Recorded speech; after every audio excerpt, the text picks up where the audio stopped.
Parce que tu vis, je n'ai rien à craindre. Mes lendemains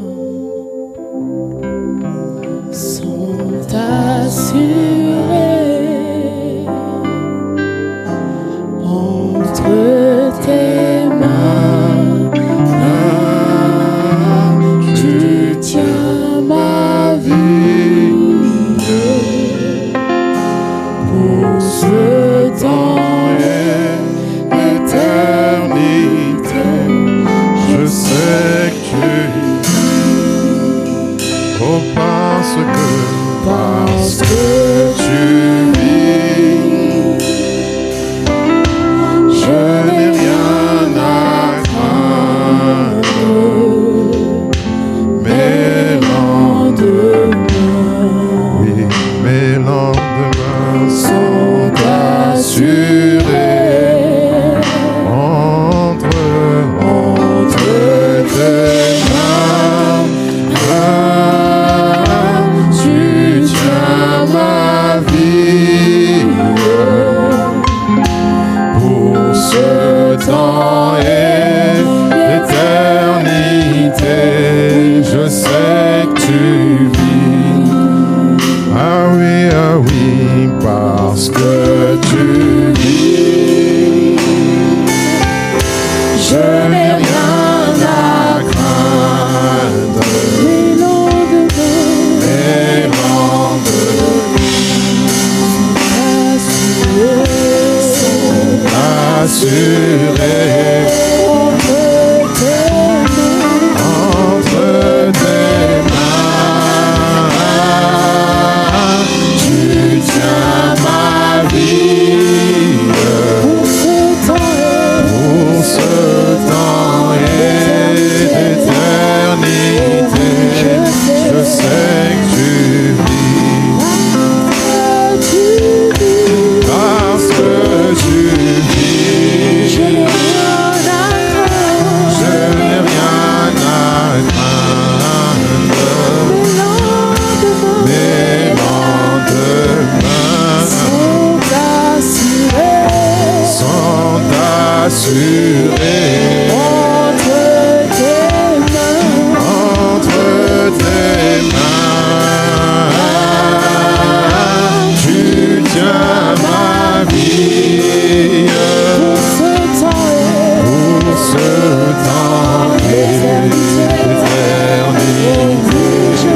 Je sais que tu vis. Ah, parce que tu vis.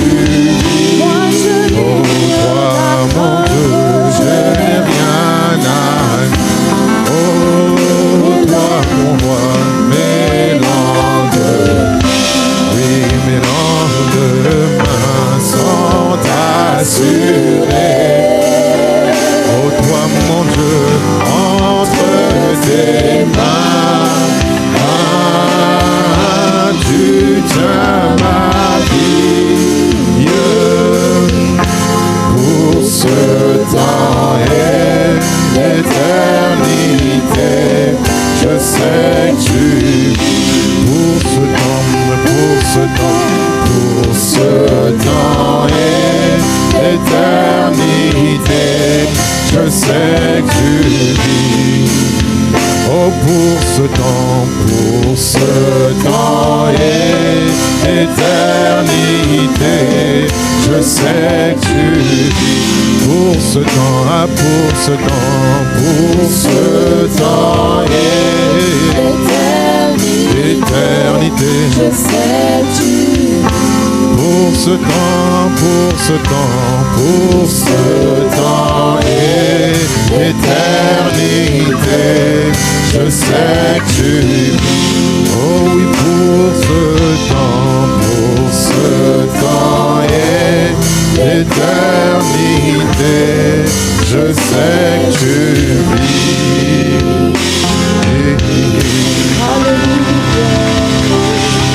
Je sais que mon Rédempteur vit. Je sais que mon Rédempteur je sais que mon Rédempteur. Oh, je sais que mon Rédempteur. Ah, je sais que mon Rédempteur. Oh, je sais, je le proclame. Je sais que mon Rédempteur vit. Sur mon foyer, sur ma maison, je le proclame. Je sais je sais que mon Rédempteur vit. Je l'annonce à mon avenir, je l'annonce à mon futur.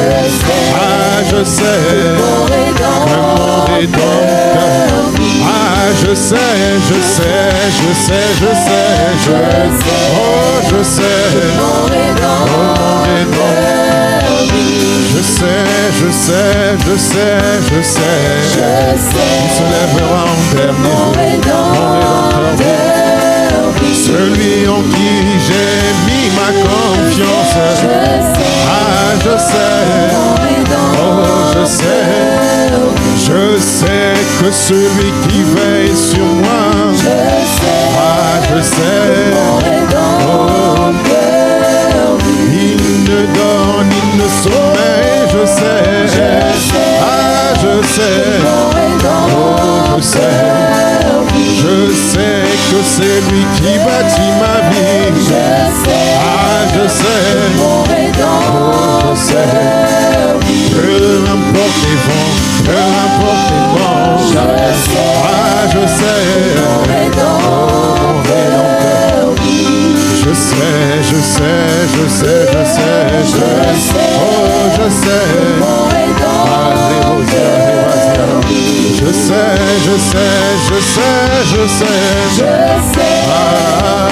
Mon Rédempteur. Il est celui qui se lève en dernier. Je sais. Mon Rédempteur. Je sais que tu es là. Je sais. Mon Rédempteur vit. Je sais. Je sais que mon Rédempteur vit. Je sais.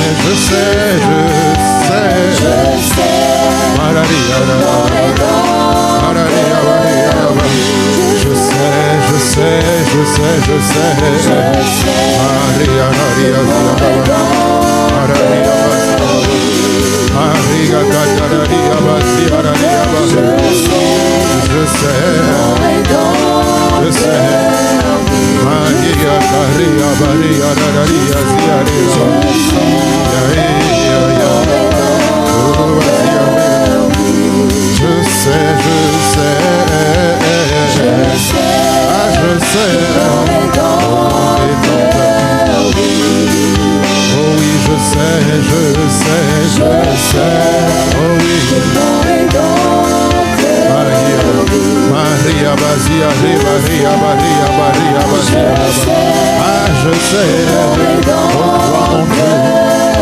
toi qui veilles sur moi, je sais. Je sais. Je sais.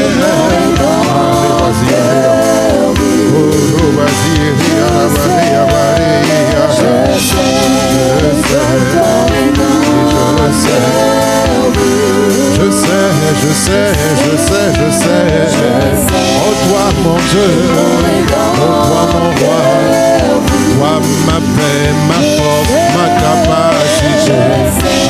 Je sais. Oh oui, je sais. Je sais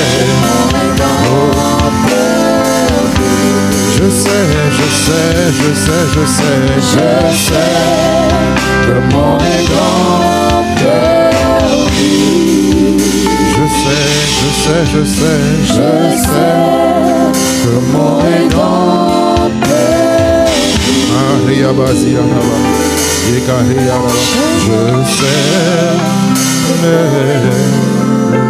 Je sais. Oh Oh mon Dieu, je sais que tu es avec moi. Je sais que tu es ma capacité. Je sais que tu es présent. Je sais que tu veilles sur moi. Je sais que tu n'as pas dit ton dernier mot. Je sais que tu te lèves en dernier. Je sais que tu es ma paix. Je sais que tu es ma joie. Je sais que tu m'environnes. Je sais que tu es le bon berger. Je sais que je ne manquerai de rien. Je sais que je n'ai pas le droit de promener des regards inquiets. Je sais que toi tu es là. Je sais que tu veilles sur moi. Je sais que toi tu me gardes comme la prunelle de tes yeux. Je sais que mon Dieu est avec moi. Il a envoyé le paraclet. L'Esprit de Dieu avec moi. L'Esprit de conseil est avec moi. L'Esprit de sagesse est avec moi. Je sais que mon Dieu veille sur moi. Je sais que mon Dieu combat pour moi. Que lui tombe à ma gauche, 10 000 à ma droite. Seigneur, tu vas révéler les complots. Là où il croyait que j'allais abandonner, toi tu es venu me donner ta force. Je sais que tu veux que je remporte la chose. Je sais que mon Dieu est là. Je sais que mon Dieu veille sur moi. Je sais que tu règnes en tout temps. L'Éternel se tient sur son trône.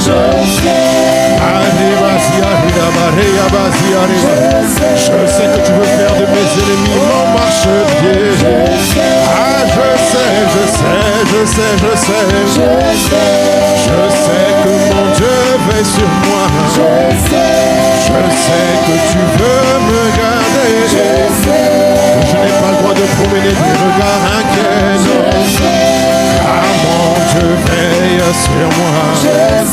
Il a dit si méchant comme vous êtes, vous savez donner des bonnes choses à vos enfants. À plus forte raison, moi le Père, ne vous donnerai-je pas le Saint-Esprit. Je sais que tu es là au paraclet. Je sais que mon avenir est rayonnant. Je sais que mon avenir est glorieux. Je sais que je suis la tête. Je sais que je vais remporter la victoire. Oh, je sais que je suis triomphant. Je sais que je suis plus que vainqueur. Je sais que je vais enfanter. Je sais que je serai riche pour Dieu. Oh, je sais que ta parole se confirmera selon ce que toi-même tu as dit. Que tu confirmes la parole de tes serviteurs. Ah, je sais que tu vas le confirmer. Ah, je sais que tu vas le faire pleinement. Car toi tu fais infiniment et au-delà. Au-delà de ce que je peux demander. Au-delà de ce que je peux penser. Ah, je sais que tu veux m'emmener plus haut. Ah, je sais que je vais atteindre les sommets. Je sais que mon Dieu va m'équiper. Ah, je sais que mon Dieu va me soutenir. Je sais que je vais manifester ta sagesse. Sagesse infiniment variée. Je sais que je vais manifester ton intelligence. Je sais que je vais manifester la force de Dieu. Ah, je sais. Seigneur, que mon avenir sera glorieux. Je sais que tu es là.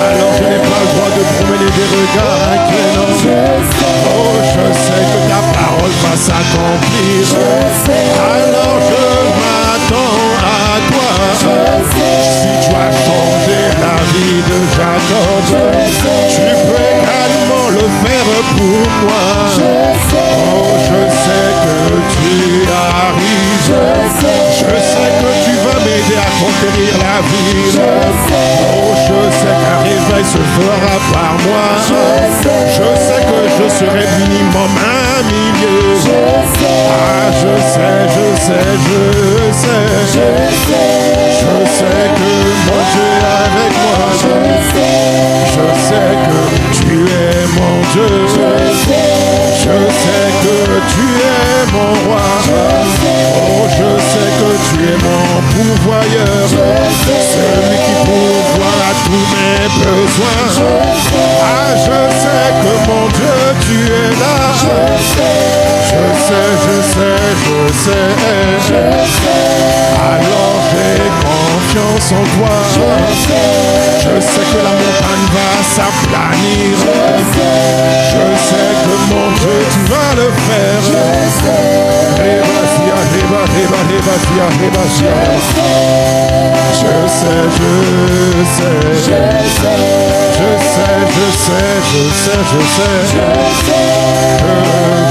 sais, oh mon Dieu, que toi tu es mon pourvoyeur. Je sais que tu veilles sur moi. Je sais que tu es là. Oh, je sais que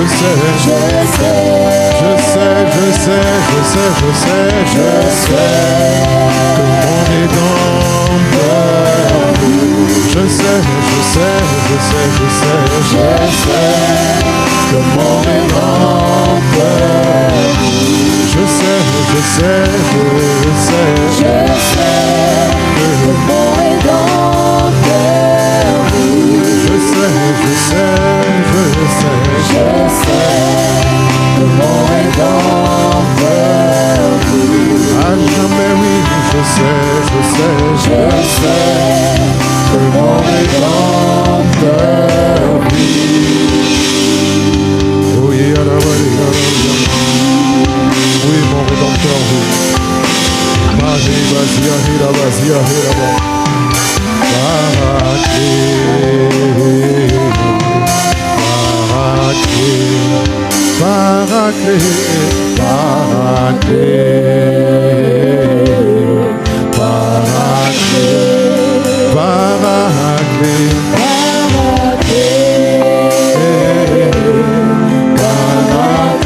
Nous t'accueillons dans ce lieu.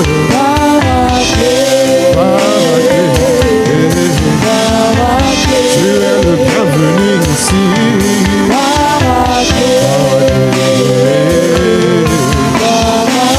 Viens faire ton ministère.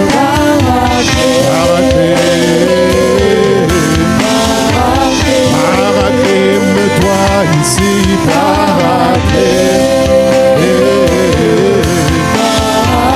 Déverse ton onction.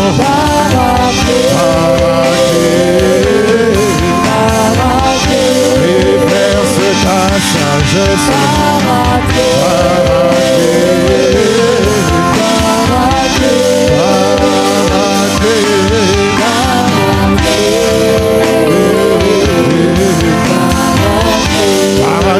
Nous t'attendons.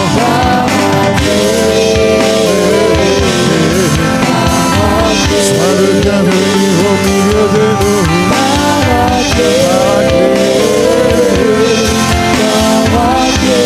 Manifeste les paroles du Christ.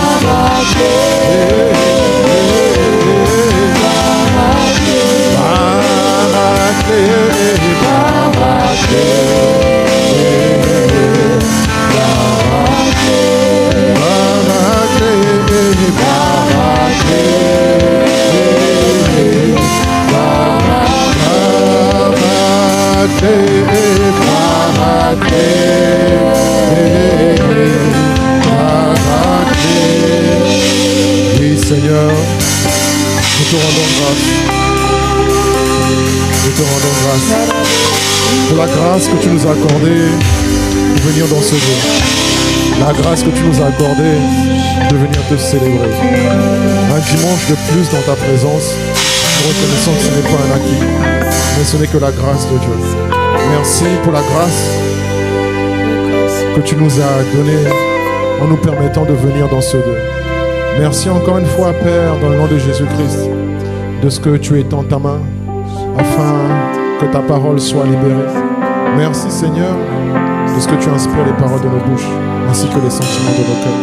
Viens circoncire nos cœurs, afin de recevoir la parole, et que tout ce qui sera dit soit sous l'impulsion du Saint-Esprit. Au nom de Jésus-Christ. Amen, amen, amen. Amen. Amen. Amen. Alléluia.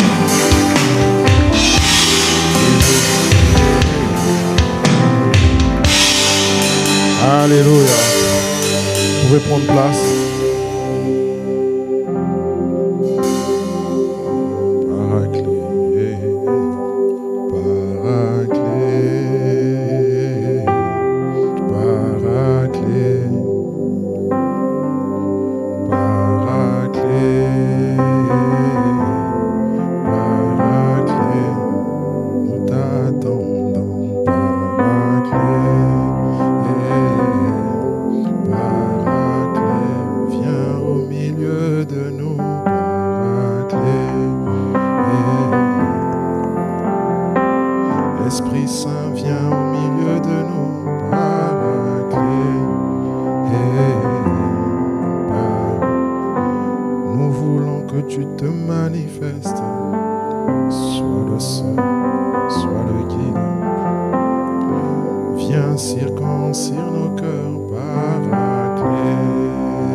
L'arche de l'alliance de l'Éternel. Lorsqu'il a vu que Obed-Édom avait réussi à attirer sa présence,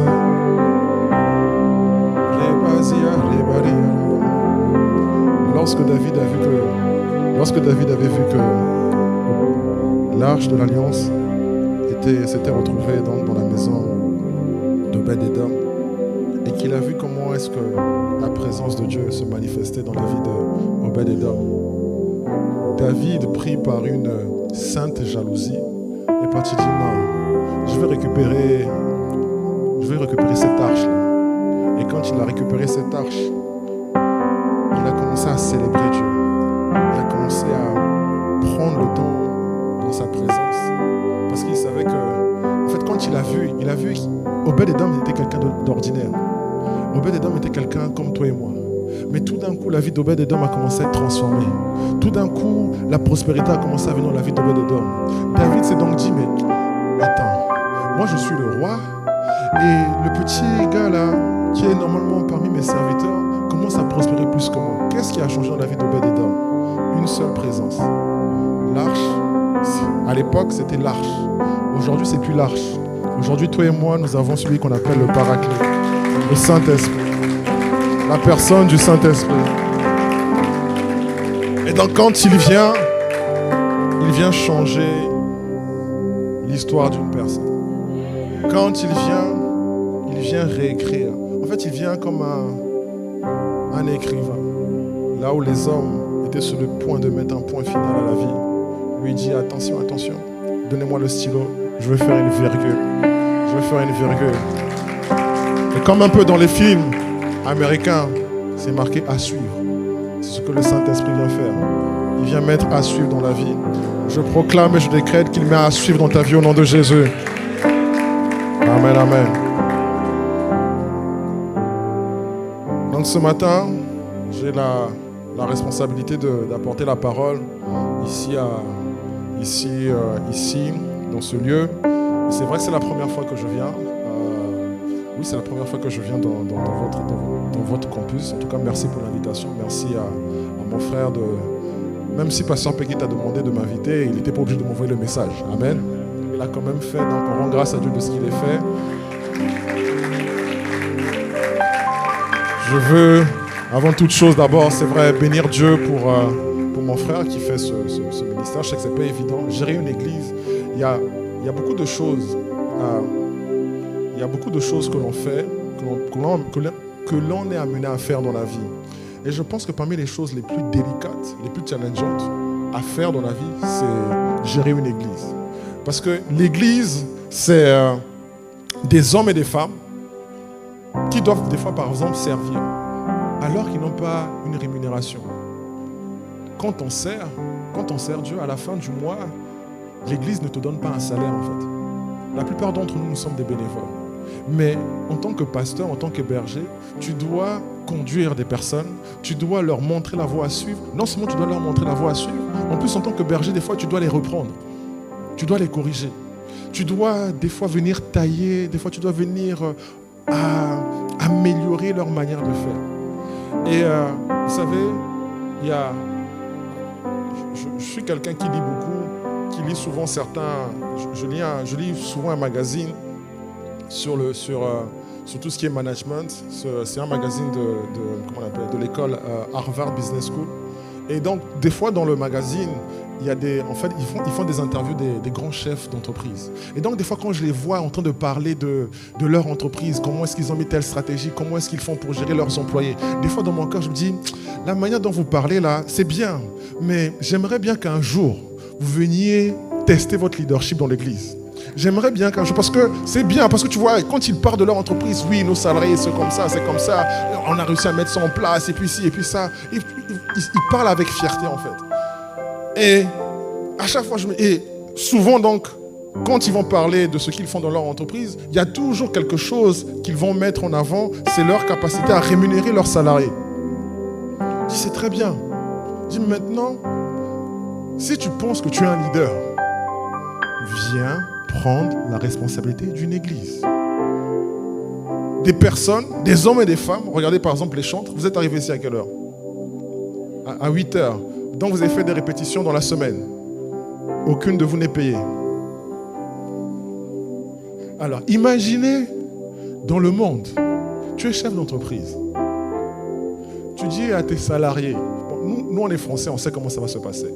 En fait, dès que le patron va parler, dès qu'on va sortir, on va faire la grève. On va se transformer en gilet jaune. C'est naturel pour nous. Donc, la gestion de l'église, gérer une église, ce n'est pas une affaire simple. C'est pas que ce n'est pas donné à tout le monde, mais ça demande beaucoup de leadership. Et il faut vraiment beaucoup respecter les frères et sœurs, toutes les personnes qui ont la charge de l'église, parce que c'est quelque chose, c'est un véritable poids. Et quand une église avance, il faut bénir Dieu. Quand une église grandit, quand une église connaît la croissance, il faut bénir Dieu. Ça veut dire que ton pasteur, ton leader, ton responsable a quand même beaucoup de leadership. Amen. Est-ce qu'on peut acclamer le Seigneur pour notre frère?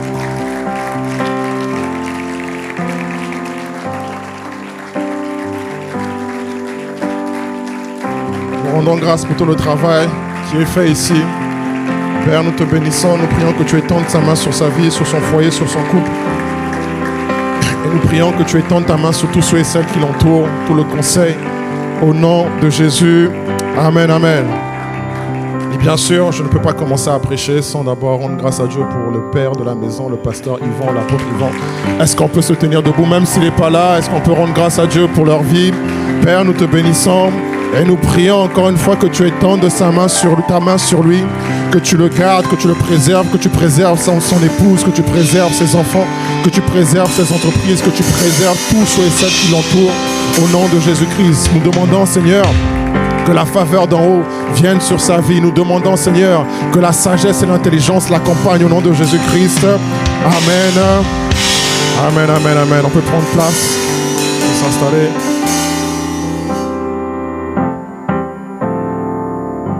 Alors donc, ce matin, c'est donc moi qui vais apporter la parole. Et c'est vrai que j'avoue que personnellement, depuis qu'on est sorti d'un pas de conférence, j'ai un peu de mal à, je ne sais pas pour vous, hein, mais moi j'ai du mal à écouter des nouveaux messages. J'ai du mal à passer à autre chose. J'ai du mal à, vous voyez, j'ai l'impression que je n'ai pas assez digéré. J'ai l'impression que pendant toute une semaine, j'ai trop mangé. J'ai cumulé. Ça me fait penser quand des fois tu vas à un buffet, quand tu arrives dans un buffet et que tu sais que peu importe ce que tu vas manger, le prix ne va pas changer. Et donc tu cumules, jusqu'au point où des fois tu te gaves. Et j'ai comme l'impression que, oui, nous sommes gavés pendant une semaine. On a mangé toutes sortes de nourriture, toutes sortes de plats. On a mangé le plat de la royauté. On a mangé le plat de l'épouse. On a mangé le poids de la douceur du Saint-Esprit. On a mangé toutes sortes de plats. On a mangé les plats prophétiques. Dieu nous a fait grâce. Tous les repas qui nous ont été présentés tout au long d'un pas de conférence étaient des repas qui étaient consistants. Maintenant, le défi, je ne sais pas pour vous, c'est qu'après un pas de conférence, je suis retourné au travail. Je suis retourné dans mon quotidien. Je suis retourné dans mes activités. Et donc, quand tu retournes dans tes activités, tu retrouves un petit peu le naturel de ta vie. Pendant une semaine, j'étais dans le ciel. Pendant une semaine, j'étais un roi, j'étais un king, j'étais quelqu'un. Pendant une semaine, tout au long d'un pas de conférence, quand tu écoutes, quand tu sors même, je me souviens des fois quand je sortais du bureau et quand je sortais du bureau, et que je venais d'écouter le message de pasteur Yves, en fait, je marchais gaillardement, je disais au revoir, je dis salut. J'étais fier. En fait, j'avais l'impression qu'il y avait toute une escorte devant de moi, juste parce que je venais d'écouter une parole, en fait. Ça, c'était la première semaine, juste après un pas de conférence. Et puis après, on est entré dans la nouvelle semaine. Et quand on est entré dans la nouvelle semaine, c'est là que certaines factures sont arrivées. Certaines réalités sont venues me rattraper.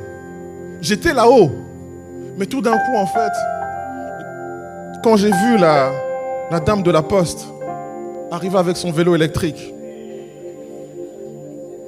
et qu'elle a mis un courrier dans ma boîte aux lettres, je dis, Satan, tu ne m'auras pas. Je suis revenu aux choses naturelles. Je suis revenu dans mon terre-à-terre. Je suis revenu dans mon quotidien. Donc, il a été difficile pour moi, et je sais que ça a été aussi ton cas, de passer des hauteurs, là où nous étions pendant un pas de conférence, à revenir à notre réalité, revenir à notre quotidien, revenir à toutes ces petites choses-là, des fois qui peuvent nous frustrer nos vies. À la fin d'un pas de conférence, j'ai essayé de faire un bilan. Il y a l'image qu'on m'a montrée de ce que je devais devenir. L'image de l'épouse que je dois devenir. L'image, où est-ce que au travers des différents orateurs, ils nous ont montré ce que chacun d'entre nous doit devenir. Le niveau dans lequel on doit marcher. Au travers, par exemple, de l'apôtre Yves, le Seigneur nous a montré que nous devions marcher en tant que roi, dans la royauté. Donc, j'ai fait une liste. J'ai dit, voici, colonne de gauche, voici ce que je dois atteindre. Voici là où ce que je dois manifester. Et puis après, j'ai fait la colonne de droite. La colonne de la réalité. Voici ce que je manifeste aujourd'hui. Et donc, quand je fais la différence, quand je regarde les deux tableaux, il y a un grand écart. Il y a une grande marche entre ce que le Seigneur a dit au travers de ses serviteurs que nous devions manifester et ce que moi, je vis dans mon quotidien. Il y a une grande marche entre ce que le Seigneur a établi comme modèle et le modèle que moi, je suis en train de manifester actuellement. Et je sais que c'est le cas pour chacun d'entre nous. Je sais que c'est le cas pour beaucoup d'entre nous.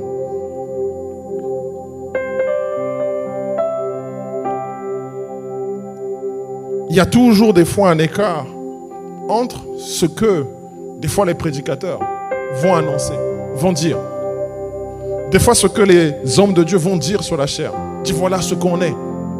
Par exemple, je me souviens, lorsque le pasteur Yvon prêchait au mois de juin, quand il a dit que nous sommes l'assemblée des dieux. J'ai écouté le message. J'ai dit mais non, mais c'est pas possible. Peut-être que toi, tu es dans l'assemblée de Dieu. Moi, je suis dans la cour. Je suis à l'extérieur. Donc il y a souvent un décalage entre ce que le Seigneur nous dit et la réalité que nous vivons. Entre ce que le Seigneur annonce dans nos vies et la réalité de ce que nous vivons. Certains d'entre vous peut-être ont des fois même reçu des prophéties. Qui a déjà reçu des prophéties sur sa vie? J'ai une prophétie sur ma vie. Vous aimez ce chant? C'est quoi déjà? Je n'échouerai pas, Seigneur. Ça dit quoi?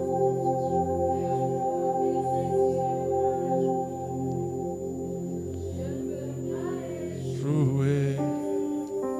Bon, je connais.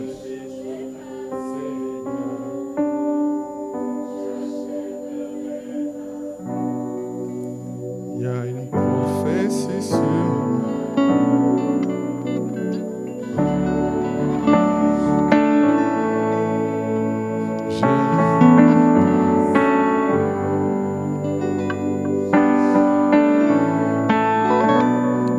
il y a des prophéties sur ta vie.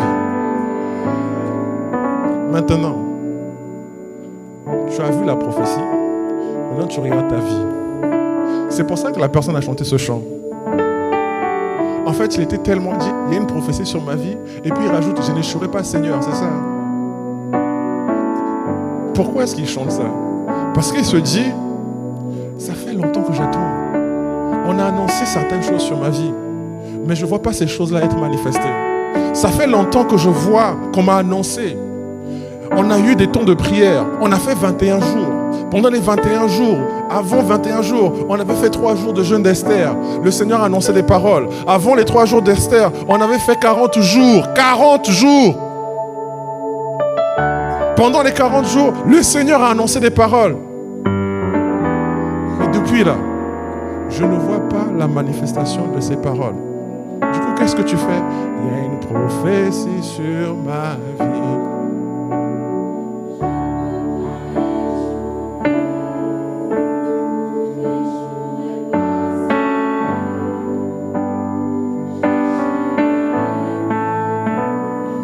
Job devait chanter ce chant à l'époque. Job devait chanter ce chant à l'époque. Je suis sûr et certain que c'est lui qui a inventé ce chant. Job était quelqu'un qui était prospère. Job avait des enfants. Job avait son épouse. Jusqu'au jour où l'ennemi va s'acharner sur sa vie. Et là, il va commencer à tout perdre. Il va perdre un premier enfant, un deuxième enfant. Il va perdre le troupeau. Comme de par hasard, l'endroit où les enfants vont aller s'amuser, L'endroit où les enfants vont aller jouer, comme de par hasard, c'est là-bas qu'il va y avoir une tempête qui va venir tuer tous les enfants.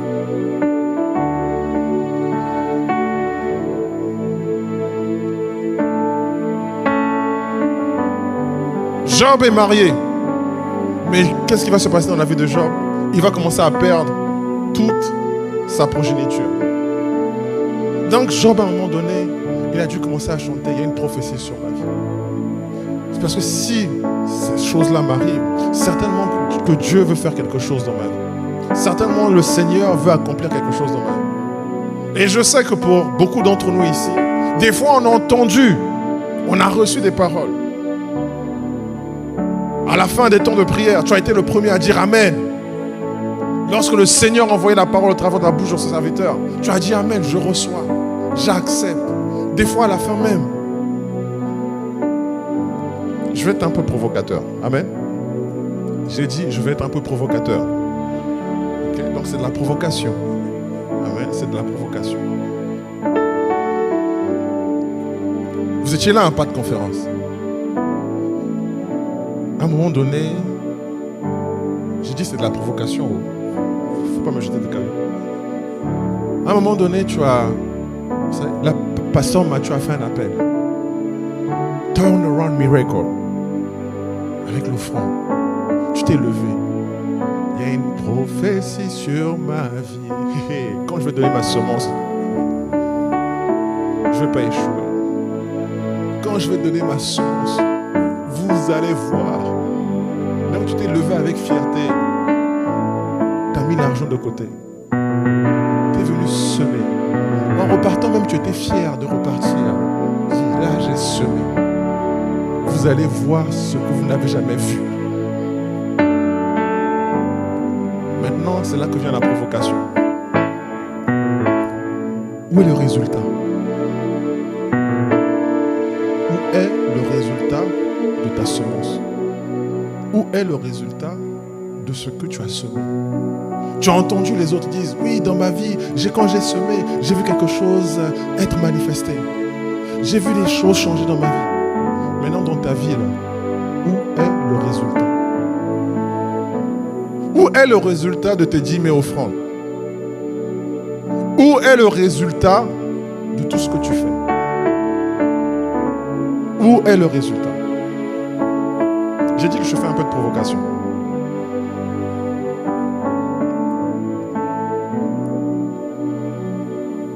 Et en règle générale, qu'est-ce qui se passe? Pourquoi est-ce que des fois il n'y a pas le résultat? Pourquoi est-ce que des fois on ne voit pas,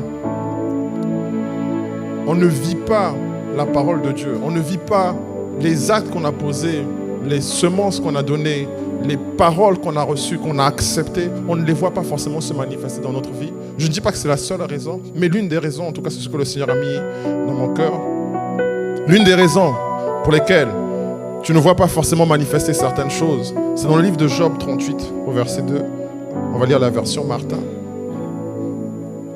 Une des choses qui fait que tu ne vois pas manifester ce que Dieu a dit à ton sujet. Job 38, au verset 2. C'est le Seigneur qui parle à Job et qui va lui dire, qui est celui-ci qui obscurcit le conseil par des paroles sans science? Qui est celui-ci qui obscurcit? Qui est celui-ci qui parle de la sorte? Qui est celui-ci qui vient freiner, qui vient empêcher la manifestation de mes desseins dans sa vie? Qui est celui-ci qui bloque la manifestation des prophéties que j'ai relâchées sur sa vie? La particularité de cette personne, Job, c'est que Job se plaignait. Job avait un vocabulaire, avait un langage qui était souvent négatif. Job remettait souvent en question. Job, c'est vrai, des fois venait à l'église le dimanche. Et donc, quand il est à l'église, c'est là qu'il parle, c'est là qu'il annonce des paroles de foi. Mais une fois qu'il retourne le lundi, le lundi chez lui, c'est comme si la foi avait disparu. C'est comme si la foi n'y était plus. C'est comme si la foi n'existait plus. Une fois qu'il retourne dans son quotidien, dès qu'il va lui arriver quelque chose, il va commencer à dire malheur à moi. malheur à moi. Dès qu'il va recevoir une facture qui n'était pas attendue, malheur à moi. Dès qu'il va avoir mal quelque part, malheur à moi. Dès que quelque chose, un événement qui n'était pas prévu va se passer dans sa vie, malheur à moi. Va commencer à parler de manière négative à son propre sujet. L'ange est prêt à envoyer, l'ange est prêt à déverser, l'ange est prêt à faire ce qu'il devait faire. Mais comme Job, beaucoup d'entre nous, qu'est-ce que nous faisons? Par nos propres paroles, on vient obscurcir les desseins de Dieu. Par nos propres paroles, on vient bloquer. Par nos propres paroles, on vient empêcher la manifestation des desseins de Dieu. Dieu avait des projets pour la vie de Job. Malgré toutes les circonstances de la vie de Job, Dieu avait des projets. Dieu avait préparé des desseins pour la vie de Job. Mais qu'est-ce qui va venir bloquer la volonté parfaite de Dieu dans la vie de Job? C'est pas Dieu, c'est pas Satan. Dieu ne vient pas quand Dieu s'adresse à Job. Il ne dit pas Satan est venu t'attaquer. Il ne dit pas Satan est trop fort dans ta vie. Il va dire à Job, mais qui est celui-ci qui obscurcit mes desseins par ses paroles? Qui est celui-ci qui bloque la manifestation de mes prophéties par ses paroles? Qui est celui-ci qui parle comme un insensé? Qui est celui-ci qui parle aussi négativement de lui-même? Qui est celui-ci qui accepte toutes sortes de pensées négatives à son sujet? Qui est celui-ci?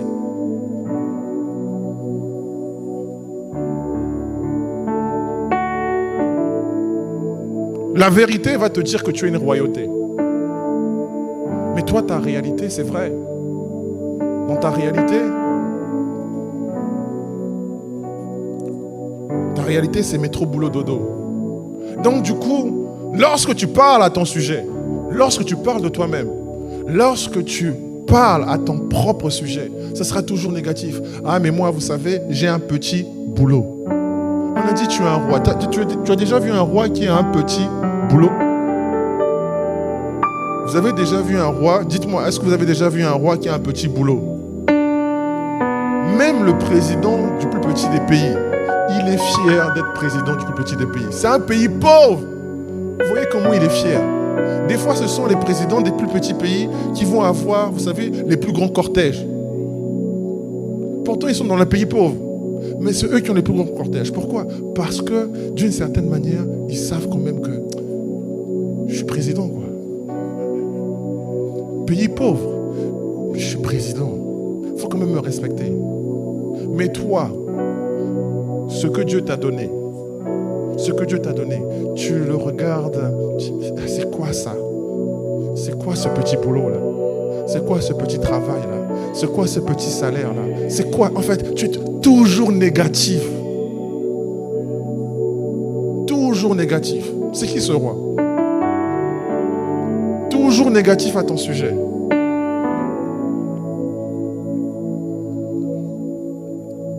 La vérité te dit que tu es puissant.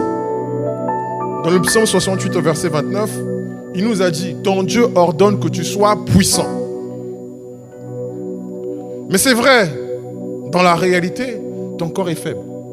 Dans la réalité, tu vas avoir des douleurs. Dans la réalité, des fois tu es malade.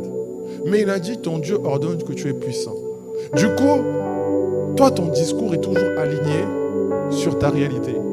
Dis à moi, j'ai toujours mal. À moi, j'ai toujours des maux de tête. À moi, c'est toujours comme ça. À moi, à cette période, j'ai toujours mal. Je ne sais pas pourquoi. C'est comme ça, c'est comme ça, c'est comme ça. Depuis que je suis né comme ça. Depuis comme ceci, c'est comme ça.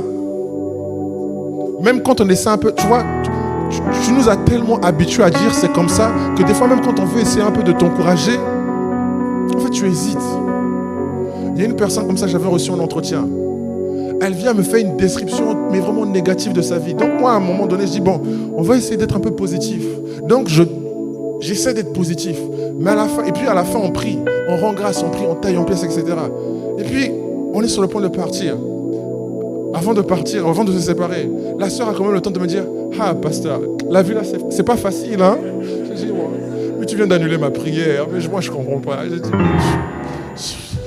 Je me suis déplacé, ça fait 1 heure on est ensemble, et c'est comme ça qu'on termine. J'ai dit, moi vraiment, des fois les enfants de Dieu là, vraiment, moi je comprends pas. 1 heure de mon temps. Toujours négatif. Toujours négatif à ton sujet. Toujours en train de mal parler à ton sujet. Dès que tu fais une erreur, moi je suis bête vraiment, je suis bête, et je suis bête, mais je suis bête, je suis bête, et je suis bête, et je suis bête. Toujours négatif à ton sujet. Il a dit que tu es intelligent, mais je suis bête.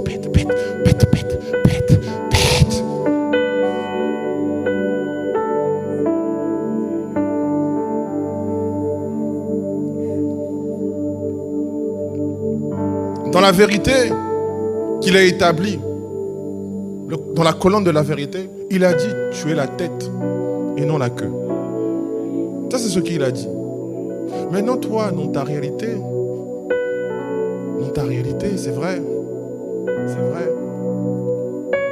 On est au mois de juillet. Je crois qu'il y a quelques semaines, là, il y a eu les résultats du brevet, du bac, BTS, etc. Je ne sais pas s'il y en a parmi vous ici, les jeunes tout à l'heure qui étaient en mode DCA. Encore une fois, je dis, c'est de la provocation. Aimez-moi comme je suis. Mais il se peut que certains d'entre vous ont peut-être échoué. J'ai dit que je fais de la provocation. Et du coup, étant donné que tu as échoué, qu'est-ce que tu vas dire à ton sujet? Mais quel échec! Mais vraiment, je ne sers à rien. Tout le monde a réussi, moi je ne sers à rien. Même lorsque je suis allé au rattrapage, j'ai échoué. Alors, tu vois, on a mis le système rattrapage pour te permettre de quand même passer. Mais toi, même avec le rattrapage, tu as échoué. Donc t'imagines, je suis sûr et certain, quand tu penses à toi-même, quand tu parles à ton sujet, tu te dis, mais quel échec! Il y a une prophétie sur ma vie. Mais quel échec! Après, c'est quoi la chose? En fait, toi, tu dis pas, je ne peux pas échouer. Toi, tu dis, je vais encore échouer. J'échouerai au Seigneur. Devant nous, tu dis rien. Mais les paroles que tu ressasses à chaque fois, en vérité, c'est ça. Du coup, il y a un décalage. Il y a un décalage entre ce que tu as vécu dans l'église. Il y a un décalage entre ce que tu vis quand tu viens ici. Il y a un décalage une fois que tu sors d'un pas de conférence et que tu rentres maintenant dans ton train. Il y a un décalage. Il y a un décalage. Mais le problème, ce n'est pas le décalage. Le problème, c'est qu'est-ce que tu dis à ton sujet quand il y a ce décalage? Qu'est-ce que tu annonces à ton sujet quand il y a ce décalage?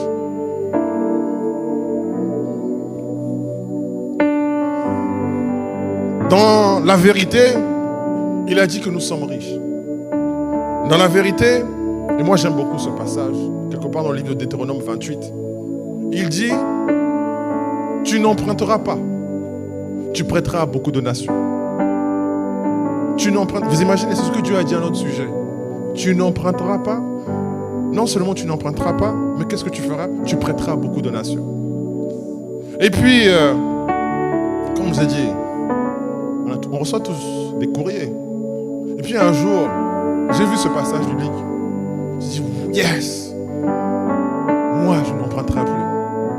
Je prêterai à beaucoup de nations. Et puis, je suis allé dans mon compte. Puis j'ai vu dans mon compte, quelque part, c'est marqué emprunt bancaire pour la maison. J'ai dit, hey, quand j'ai vu le montant, j'ai dit, hey, Seigneur. J'ai dit, pourquoi? Pourtant, tu as dit, tu n'emprunteras pas. C'est écrit, tu n'emprunteras pas. J'ai pris la Bible version Louis II. Après, j'ai pris la Bible version Bible du Semeur. Après, j'ai pris la Bible version Nouveau Français Courant. Après, j'ai même pris la Bible en anglais pour tester. C'est marqué la même chose. Tu n'emprunteras pas. Et tu prêteras beaucoup de seigneurs. À beaucoup de nations, pardon. Donc, il y a la parole qui est écrite. Et puis, il y a ce que toi, tu vis. Et puis, je me souviens, quand j'ai vu ce passage, je me dis, mais Seigneur, quand est-ce qu'on va en finir avec ce prêt? Dis encore un prêt. Et puis on veut acheter quelque chose, on dit, on va encore emprunter. Je dis, mais non, mais il y a un décalage.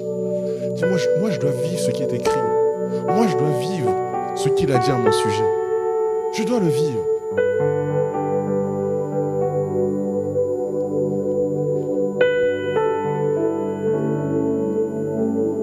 Dans la vérité, toujours dans notre tableau de bilan, dans la vérité, il a dit que nous devons manifester le fruit de l'esprit. Galates 5, verset 22. Mais le problème, c'est que Galates 5, verset 22 nous dit « Or, le fruit de l'esprit, c'est... » Et puis il nous cite, c'est la bonté, la fidélité, la patience, etc. Sauf que moi, quand je regarde mon caractère, je suis loin de tout ça en fait. Il y a ce que Dieu a dit, et puis il y a ce que moi je vis. Il y a ce que Dieu dit, et puis il y a ce que je manifeste. Dans le fruit de l'esprit, il va dire la maîtrise de soi, mais tu es rempli de colère. Dans le fruit de l'esprit, il va dire il y a l'amour, mais des fois il y a la haine qui se manifeste. Il y a toujours un décalage entre ce que Dieu dit et ce que moi je manifeste. Et le défi pour nous, c'est qu'on s'aligne beaucoup plus et on proclame beaucoup plus, ou on dit beaucoup plus de choses, se basant sur ce qu'on est, ou en tout cas sur notre réalité et non sur la vérité. La vérité, c'est ce que Dieu a dit. La réalité, c'est ce que tu manifestes au quotidien.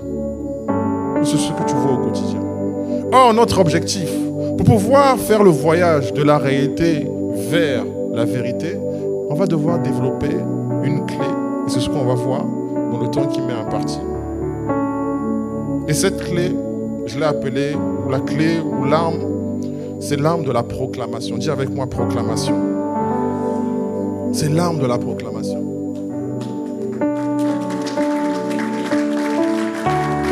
C'est l'arme de la proclamation.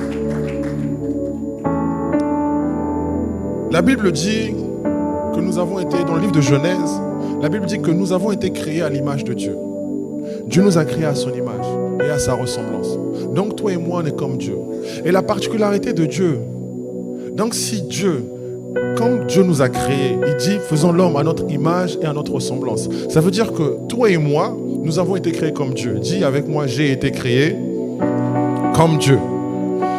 Je suis comme Dieu. J'ai les caractéristiques de Dieu. Amen. Donc je suis comme Dieu. J'ai été créé comme Dieu. Et la particularité de Dieu, c'est que quand dans l'univers, quand l'univers a été créé, la Bible dit dans le livre de Genèse 1 que tout était informe et vide.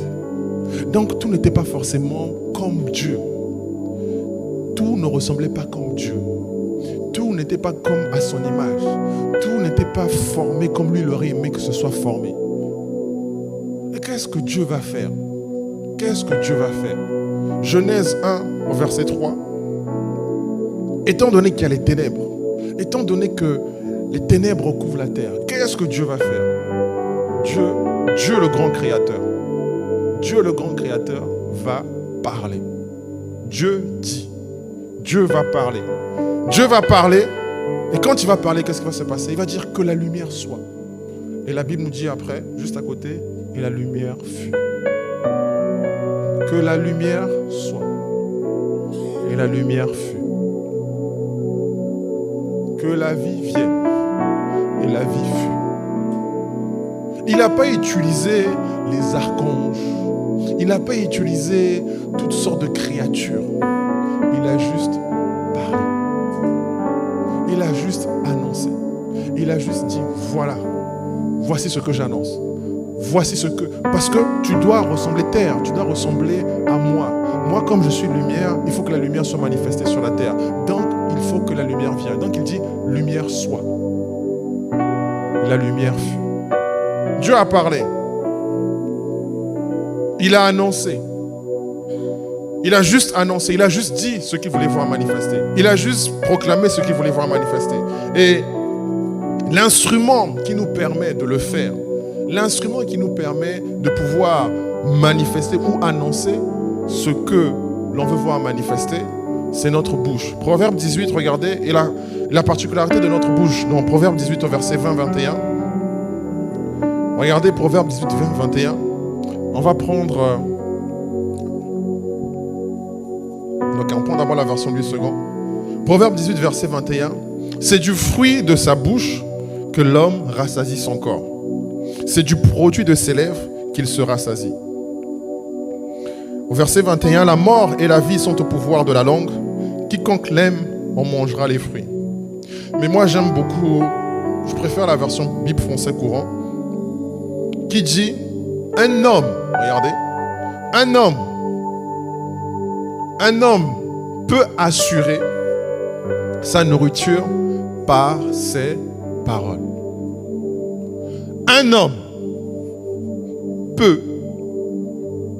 a la capacité d'assurer sa nourriture par ses paroles. Est-ce qu'il a dit par son travail? Est-ce qu'il a dit par son grand salaire? Il a dit par sa parole. Tu peux assurer. Donc, tu peux rendre certaines choses dans ta vie juste par ta capacité à parler. Est-ce qu'il a dit il faut les plus grands diplômes de l'univers du monde entier? Par quoi?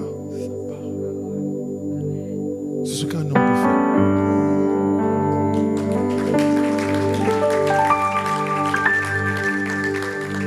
Et puis il continue. Ce qu'il dit, ce qu'un homme va dire, qu'est-ce que ça va produire? Ce qu'un homme va dire va lui permettre de gagner sa vie. Ce que tu vas annoncer, c'est ce qui va te permettre de gagner ta vie. Pas ton diplôme. C'est ce que tu dis. C'est ce que tu annonces. C'est ce que tu proclames. C'est ce que tu fais sortir par ta propre bouche. C'est bien d'avoir la prophétie. Maintenant, il faut parler.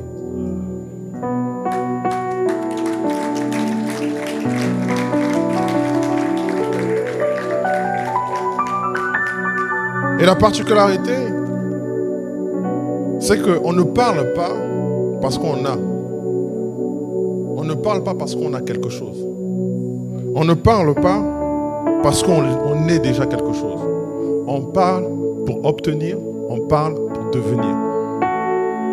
On parle pour obtenir ce que l'on veut voir manifester. On parle pour devenir ce que l'on veut voir manifester. Donc, sur mon caractère, je dois parler sur mon caractère. Sur ce que je veux obtenir, je dois parler sur ce que je veux obtenir. Dans David, lorsqu'il faut aller combattre les Philistins, lorsqu'il faut aller se battre contre les Philistins, et qu'il y a Goliath, face à Goliath, David c'est un jeune homme de 17 ans. Goliath mesure plus de 2 mètres. Goliath qui représente un des plus grands capitaines de l'armée des Philistins. Mais la particularité de David, quand David va voir Goliath, dans 1 Samuel, je crois que c'est 17, 1 Samuel 17, versets 45 à 46. Regardez comment David va parler. David dit aux Philistins, tu marcheras contre moi avec l'épée, la lance et le javelot. Donc là, il fait la description. Il dit, c'est vrai. Toi en face de moi, c'est vrai. Tu as l'épée, tu as la lance et tu as le javelot. Mais moi, David, je marche contre toi au nom de l'Éternel des armées, du Dieu de l'armée d'Israël, que tu as insulté. Aujourd'hui, regardez maintenant comment David va parler. Aujourd'hui, l'Éternel te livrera entre mes mains et qu'est-ce que je veux faire de toi? Je vais t'abattre, je te couperai la tête. Amen. Et aujourd'hui, toi Goliath, c'est vrai que tu es grand, c'est vrai que tu es fort, mais regarde ce que je veux faire de toi. Je donnerai ton cadavre du camp des Philistins aux oiseaux du ciel. Donc tu vas servir de nourriture aux oiseaux du ciel. Il est en face de lui. Le Philistin est en face de lui. Goliath est en face de lui. Goliath est beaucoup plus armé que lui. Mais juste par sa parole, juste par sa capacité à annoncer ce qui va arriver. Regardez comment il va terrasser Goliath. Il y a des prophéties sur ta vie. Il y a des choses que Dieu a annoncées. Il y a des choses que toi-même, des fois même sans prophétie, il y a des choses que toi-même tu sais au plus profond de ton cœur que tu dois manifester. Mais le problème, c'est que tu dis rien. Pasteur Yves dit souvent, bouche fermée, destinée fermée. Tu ne parles pas. Tu acceptes tout. Tu acceptes ta situation. C'est vrai, tu viens à l'église parce que tu te dis, j'ai de l'espoir, j'ai de l'espoir. Mais la vérité, si tu avais de l'espoir, qu'est-ce qui se serait passé? Dans le livre de 2 Corinthiens 4, au verset 13, il est écrit, et comme nous avons le même esprit de foi qui est exprimé dans cette parole de l'Écriture, j'ai cru, c'est pourquoi j'ai parlé. Si en vérité, si vraiment tu avais la foi, si vraiment tu croyais à toutes les paroles qui t'avaient été annoncées, qu'est-ce que tu aurais fait? Tu serais en train de parler. Tu ne serais pas bouche bée. Tu serais en train de parler. Tu serais en train d'annoncer. Tu serais en train de dire ce que tu veux voir manifester dans ta vie. J'ai cru, c'est pourquoi j'ai parlé. Nous aussi, nous croyons, c'est pour cela que nous parlons. Pour voir les choses manifester, il faut être capable de parler, être capable d'annoncer, être toi-même. Le plus grand prophète que tu peux rencontrer, c'est toi-même. Le plus grand prophète, c'est toi-même. Et c'est toi qui dois apprendre à parler sur ta propre vie. Des fois, tu peux être, c'est vrai, oppressé par toutes sortes de pensées. Ça peut être des pensées de suicide, pensées de peur. Mais dans sa parole, il a dit que la paix de Dieu qui surpasse toute intelligence, que la paix de Dieu qui surpasse toute intelligence remplisse vos pensées en Jésus-Christ, un truc comme ça, je paraphrase. Donc, tout ne dépend que de toi. La personne qui peut changer ta vie, ce n'est pas un pasteur, c'est toi-même. Avec l'instrument le plus efficace au monde, ta bouche.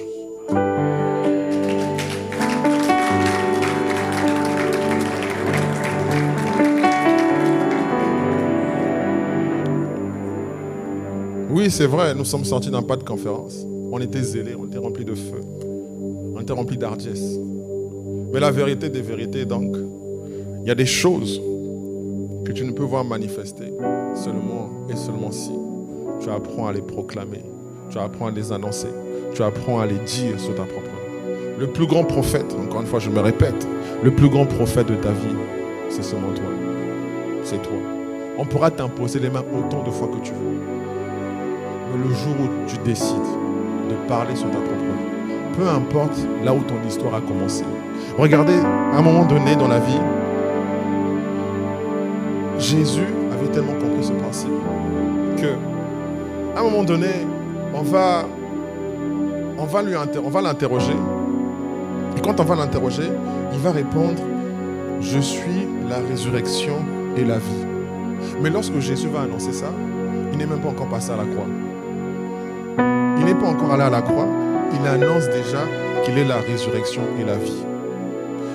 Cela te montre que tu n'as pas besoin d'obtenir ou d'avoir quelque chose pour commencer à le parler. Tu n'as même pas besoin de voir ou de percevoir la chose arriver pour commencer à le parler, pour commencer à l'annoncer, pour commencer à le dire. Il suffit juste toi dès maintenant de commencer à parler. Il y a une situation qui te frustre, il y a une situation dans ta vie qui ne semble pas, voyez, tu sais que c'est encore la montagne, tu te dis c'est pas grave. Toi tu parles, tu annonces, tu déclares, tu proclames, tu annonces.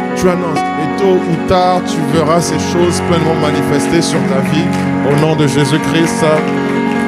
Amen, amen. Est-ce qu'on peut se tenir debout? On va prier.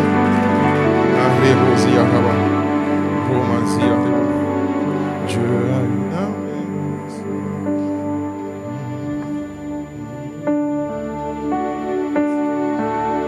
Dieu a une armée qui se lève pour lui obéir. Dieu a une armée qui se lève pour le servir.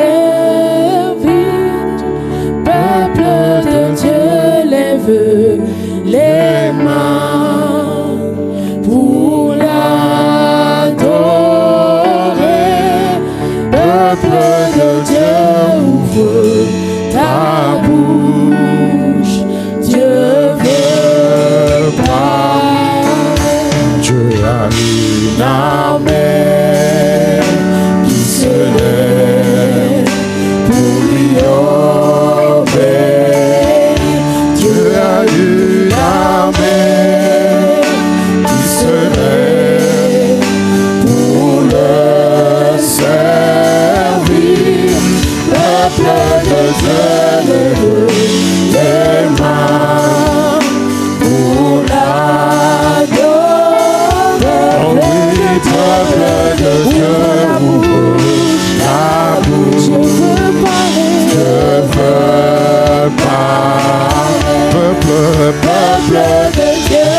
je veux au travers de moi, au travers de moi, pour aplanir les sentiers, au travers de ma bouche, parce qu'il a dit, n'est-il pas écrit dans votre loi, que vous êtes des dieux. Alors donne-moi de parler, de parler sur toutes les situations, de parler à la montagne. Donne-moi de parler en tout temps, je veux.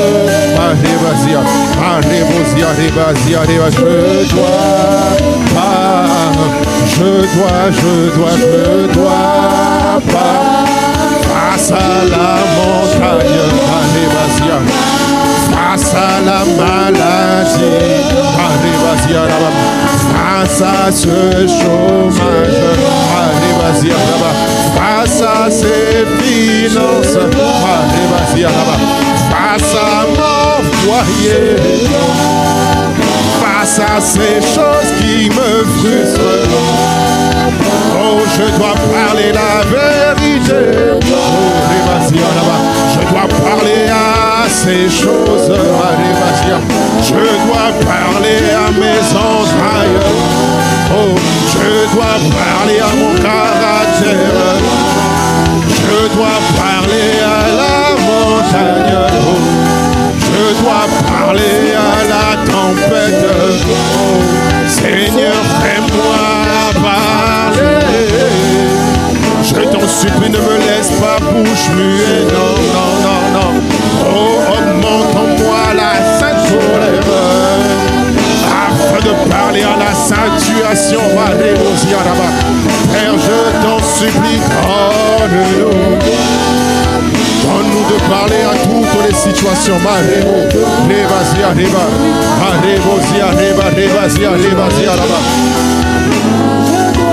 dois.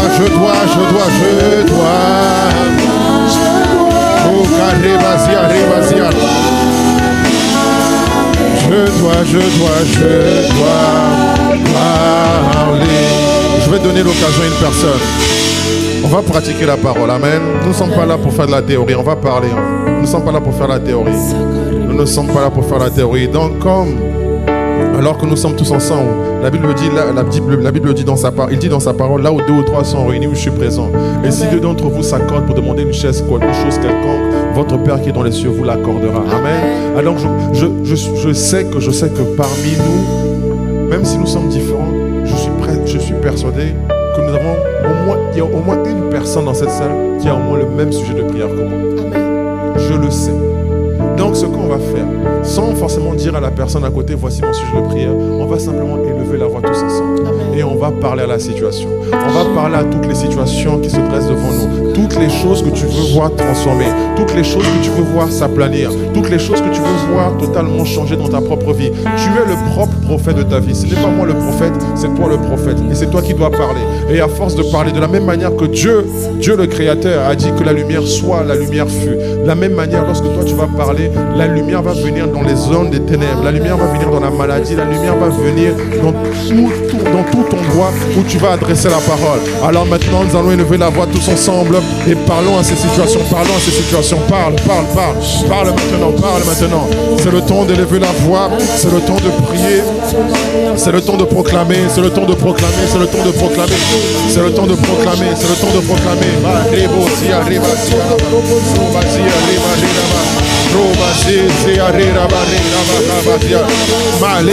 Nous proclamons, Seigneur, que les montagnes qui se dressaient dans la vie de mon frère, de ma soeur, sont aplanies au nom de Jésus-Christ.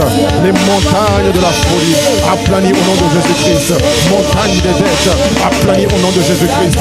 Montagne de la maladie, tu es aplani, tu es désintégré. Cancer, tu es désintégré. Kyste, tu es désintégré. Kyste, tu es désintégré.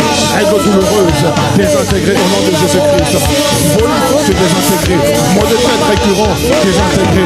Je parle Je parle à cette situation. Nous parlons à ces situations. Nous parlons à ces situations qui viennent frustrer nos âmes. Aplanir.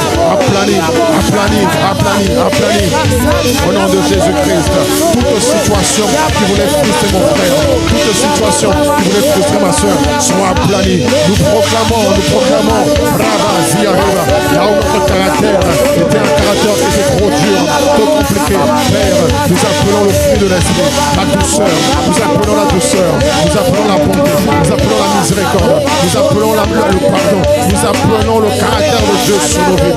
Là où il y avait le mensonge, ma bouche proclame la vérité, elle honorera le mensonge. Là où il y avait la colère, j'appelle la douceur. Là où il y avait la fausseté, j'appelle l'intégrité. J'appelle sur ma vie, j'appelle sur nos vies, le caractère de Christ formé. Au nom de Jésus-Christ, là où ma maladie vient nous atteindre, nous appelons la guérison. Sur l'écrit de ta parole, que par notre blessure, nous sommes guéris. Je proclame que je suis guéri. Guéri au niveau de la tête, guéri au niveau des pieds, guéri au niveau des mains, guéri au niveau du cœur. Guéri. Les poumons sont guéris. Au nom de Jésus-Christ. Là où on avait dit sclérose en plaques, là où on avait dit cirrhose, là où on avait dit marreta, que le foie était trop abîmé, là où on avait dit diabète, je proclame la guérison au nom de Jésus-Christ. Là où on avait dit, là où on avait annoncé la mort, je proclame et je décrète que je vivrai, je ne mourrai pas, je vivrai, je raconterai les œuvres du Seigneur. Là où on avait annoncé des complots, je proclame que les complots sont déjoués au nom de Jésus-Christ. Là où on avait annoncé la défaite, là où on avait annoncé échec scolaire, échec familial, échec du couple, échec du foyer, échec des enfants, j'appelle la réussite. Là où on avait dit j'étais en bas, je proclame que je suis la tête. Là où on avait dit que tu es insensé, tu n'es pas intelligent, je proclame une intelligence 10 fois supérieure à mes contemporains. Je proclame que je suis intelligent. Je proclame la capacité à réfléchir, capacité à trouver des solutions, capacité, la sagesse de Dieu, capacité à trouver des solutions, capacité à résoudre les énigmes, capacité à résoudre les défis les plus difficiles sur cette terre, au nom de Jésus-Christ. Là où on avait dit que rien de bon ne sortira de moi, je proclame et je décrète que des bonnes choses sortiront de ma vie. Des bonnes choses sortiront de ma vie. Je proclame sur mon foyer, sur ma maison, le bonheur, la grâce, ainsi que la miséricorde, au nom de Jésus-Christ. Seigneur,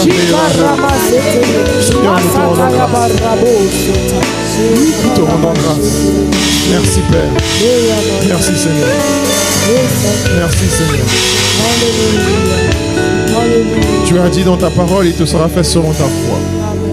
Et la particularité de la foi, on l'a vu, c'est que j'ai cru, alors j'ai parlé.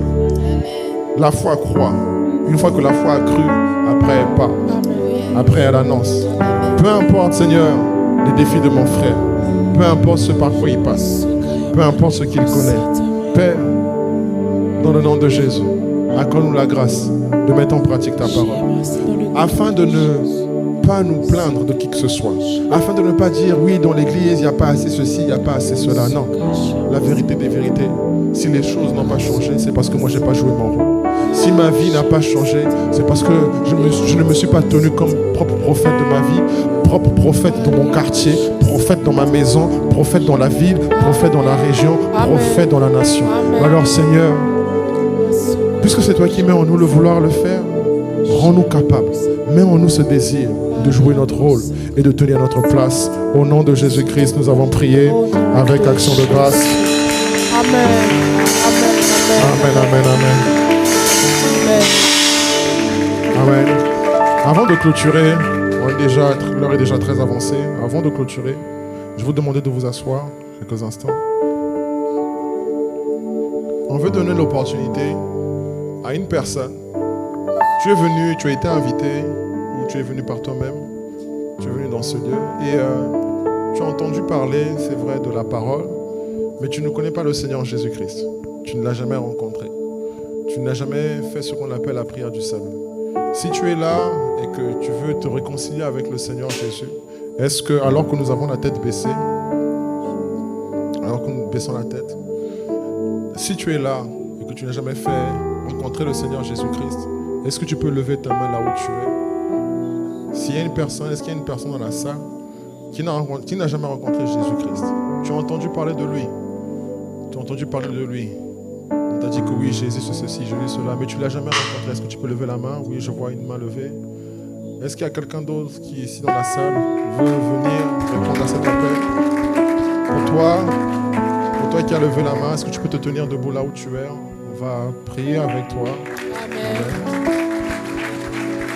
Amen. Okay. Amen, amen. Vous allez répéter après moi et je vous demander à l'assemblée de répéter avec moi. Seigneur Jésus, Seigneur Jésus, je me présente à toi ce matin je me présente à toi ce matin parce que je ne te connaissais pas. parce que je ne te connaissais pas. Ce matin, Ce matin, je veux t'accepter je veux t'accepter comme mon Seigneur comme mon Seigneur et mon Sauveur. et mon Sauveur. Viens dans ma vie, Viens dans ma vie, remplis-moi, remplis-moi, aide-moi aide-moi à marcher avec toi, à marcher avec en marchant en nouveauté de vie. toi, en marchant en nouveauté. Seigneur Jésus, Seigneur Jésus, remplis-moi de ton amour. remplis-moi de ton Seigneur amour. Jésus, Seigneur Jésus, remplis-moi de ta paix. remplis-moi de ta paix. Fais-moi connaître tes voies. Fais-moi connaître tes voies. Accorde-moi la grâce Accorde-moi la grâce de t'aimer. de t'aimer. Seigneur Jésus, Seigneur Jésus, aide-moi aide-moi à m'accrocher à toi. à m'accrocher à toi. Tu t'es présenté à moi Tu t'es présenté à moi au travers de ta parole. au travers de ta parole. Que ta parole Que ta parole demeure en moi demeure et aide-moi et aide-moi à manifester à manifester pleinement pleinement ce que tu as prévu ce que tu as dans ma vie, dans ma vie. au nom de Jésus-Christ. Au nom de Jésus. Amen, amen. Amen.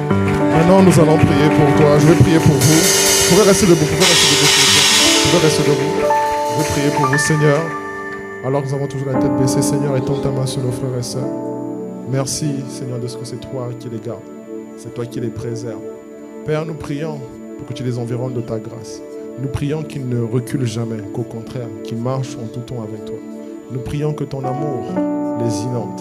Nous prions que ta paix les environne. Nous prions, Seigneur, que tu te révèles à eux comme tu t'es révélé à nous. Que tu leur accordes la grâce de demeurer fermement attachés à toi. Que rien ne les éloigne de ton amour, ni de toi, au nom de Jésus. Merci, Père, de ce que tu répands ta grâce sur eux et tu répands ta grâce sur les membres de leur famille, au nom de Jésus-Christ. Père, nous demandons que tu te présentes également aux membres de leur famille. Père, nous prions que tu répondes aussi, Seigneur, à leurs besoins. Montre, Seigneur, à nos frères et sœurs ici maintenant que tu es le Dieu, tu es un Père et que tu es un Père aimant et que tu réponds à tous nos besoins. Seigneur, nous te rendons grâce, nous te bénissons. Dans le nom de Jésus-Christ, nous avons prié avec action de grâce. Amen. Amen, amen. Amen. Amen.